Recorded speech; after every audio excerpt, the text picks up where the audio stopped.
We have a post from Charlie Kirk. MSNBC's Joy Reid just said that Trump surviving an assassination attempt is viewed as a sign of strength. And she thinks Joe Biden recovering from COVID should be seen the same way. Please. There's no way. Let's play it. Question that I have on that. These two men are both elderly.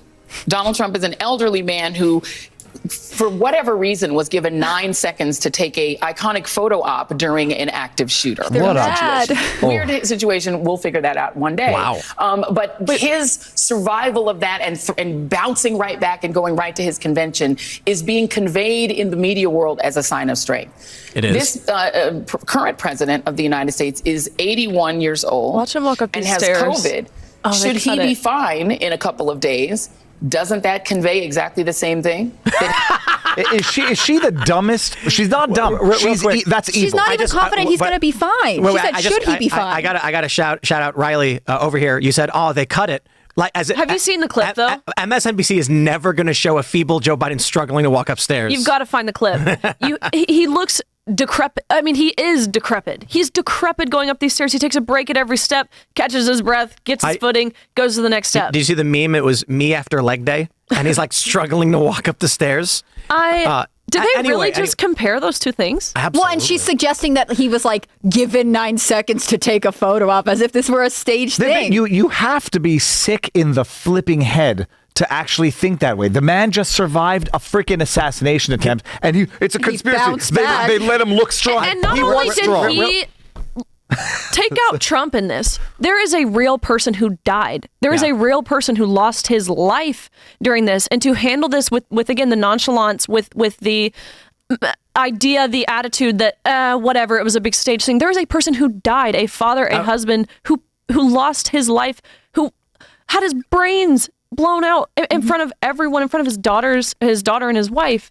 And to handle it with this sort of nonchalance and then compare it to having COVID. Yeah. Well, oh my gosh. How do normal people watch this? The photographer's name is Evan Vucci. I wonder if he could use some legal advice over the accusation that he's part of a grand conspiracy to stage a martyrdom photo for Donald Trump. Well, I mean, the liberal lawyers have apprised us that if you make a false accusation of that kind, you could be sued for billions of dollars. Well, I think it was the entire GDP of France, wasn't it? Yeah, exactly. That's what the demand was. They wanted $3 trillion initially. I mean that's what they wanted from Alex Jones. And now there's another Austin connection to all this because the business is an Austin business supposedly that was involved in shorting the stock. But you look, they even did a meme. They have a Joe Biden with a rainbow flag in the background and him standing up. Did you see there's an anonymous editor suggesting that the media should pull the photo because it's being used as Trump to help his campaign? Oh, wow. Heaven forbid the truth benefit Donald Trump. I think, one, they didn't expect that reaction. I mean, it was one of the most extraordinary, heroic reactions I've ever witnessed in a lifetime. Gosh, I just want to say, could you imagine, assuming, let's just play hypothetically, I'll be nice. This is a conspiracy by the deep state or whoever to take out their political rival. And instead, he tilts his head, they miss, and then he raises his fist and gets one of the most iconic photos in history. I mean, talk about slipping on a banana peel. Right? It's a complete flipping of the script. I mean, it's extraordinary. You couldn't narrate this. You couldn't pre-write this. No. This was just Trump showing character and courage right in the moment of what most people would be shocked and horrified by. The picture of Joe Biden recovering from COVID and raising his fist. The same courage. Yes, exactly. The same strength. That is wild. The amazing thing is we talk about an act of God, divine intervention, and the man Corey who died in front of his family, protecting his family, and it's tough to reconcile those two things. I say, when Trump tilted his head, it wasn't just a gesture that saved his life. I genuinely, thoroughly, in my heart of hearts, believe it was a movement that saved America and probably the world, because we would be in a state of absolute cataclysmic turmoil right now. Had he not tilted his head, Joe Biden would have come out and said, this is the tragic consequences of hyper rhetoric in the political sphere. We should all come together now. What's her face? Censorship would censorship, lockdowns, all these companies. And so it's not just that it didn't work. It's not just that it backfired, but I feel genuinely also in my heart of hearts, there's been a seismic shift in the cosmos in terms of the direction of America in the best possible way. But we still have to, battle a few demons. Well, it's been cool from, I guess, my perspective, just recently graduating college, having lots of friends who didn't know really where they stood politically, who are now reposting on their stories or posting on social media that photo. It's almost like closeted conservatives are outing themselves, which is great to see. People who maybe would have, even people who've considered themselves apolitical, who didn't really like Trump because he did the mean tweets, who are now voicing and publicly showing their support. Right. I think it inspires a lot of patriotism among people who maybe aren't that engaged in anything. You know, it's not that they are super political one way or other, but they just sort of let this all be background noise to the lives they're living. And, you know, that's a way to choose to live. But I think that there is such power in that moment. And again, the fact that it wasn't, you know, to inflate his own ego, I really think Donald Trump stood up and gestured like that to show the crowd that he was okay. Like, he thought of the people who were looking to him with anxiety, with fear. They don't know what's going on, and he said, like, it's okay, I'm up, I can walk off this stage. That's very meaningful in a time of crisis. I want to give a shout out to Politics Girl. Do you guys know Politics Girl? Oh yeah, she's crazy. Liberal, and she posted this. She posted Thread, and then there's this guy named Dirk Schwank Esquire, who's got about 90,000 followers. And he tweeted, "Dear U.S. President, I know you are busy normalizing the completely radical, dangerous people at the RNC convention, but we the people have some GD questions, and y'all should investigate a thread." I want to pause real quick and just say, I stand firmly 100% with Dirk Schwank. You know why? He says in his thread, where did the other bullets go? Assuming there were bullets. Well, he's a conspiracy theorist. We know that's a $1.5 billion accusation right there. Now, hold on. He says, CNN is reporting the kid brought a rangefinder into the perimeter and was ID'd on the roof well before the shooting. How can this possibly be the case? Good question. I would like all of Dirk Schwank's questions to be answered. Some of them are probably rational and can be easily answered, like where did the bullets go? Well, innocent bystanders got hit. But then he asks about the rangefinder.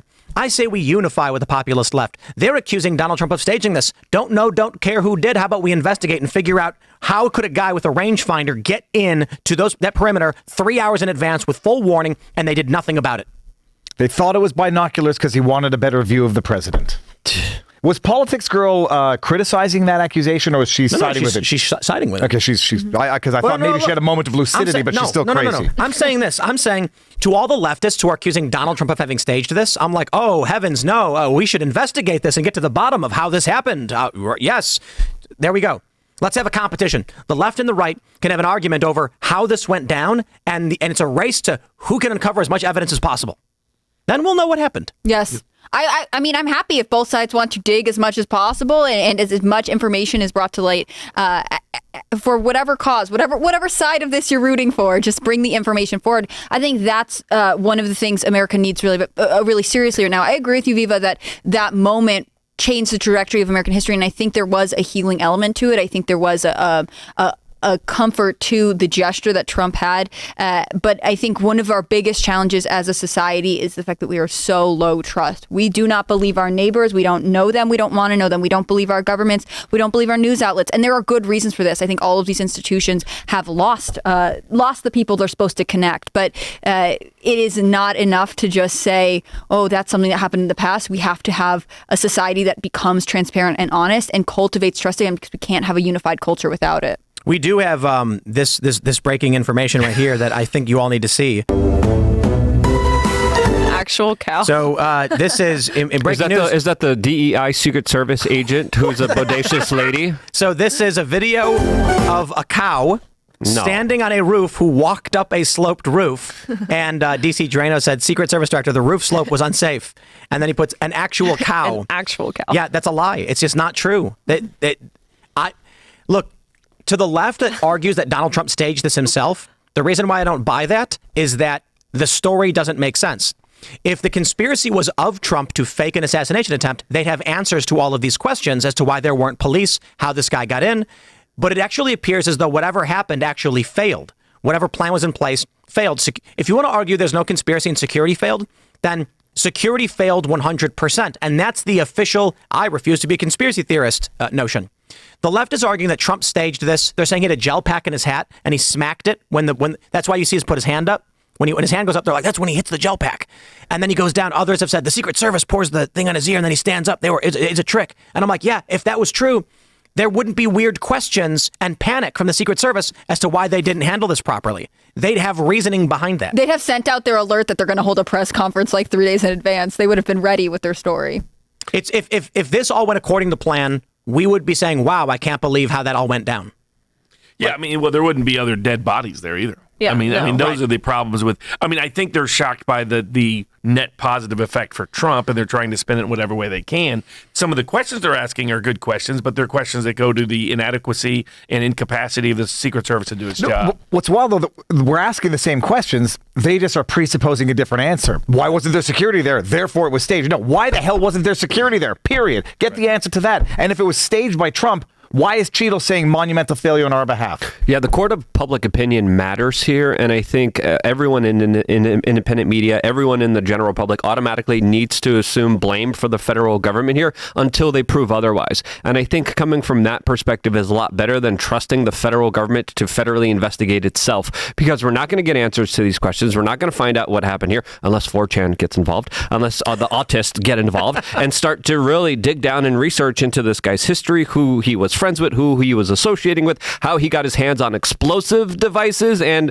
transmitters. I mean, that just doesn't happen to the average human being. I'm like, how do you, that's wild.